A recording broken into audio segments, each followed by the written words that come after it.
Welcome back to the channel. Don't forget to like, share, and subscribe.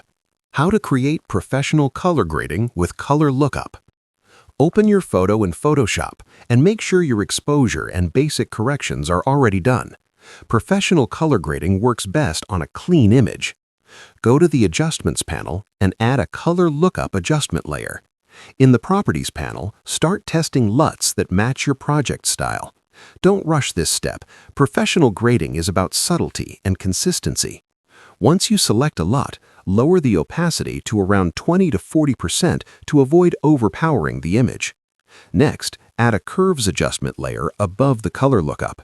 Use this to fine-tune contrast and control highlight roll-off. If the image needs color balance refinement,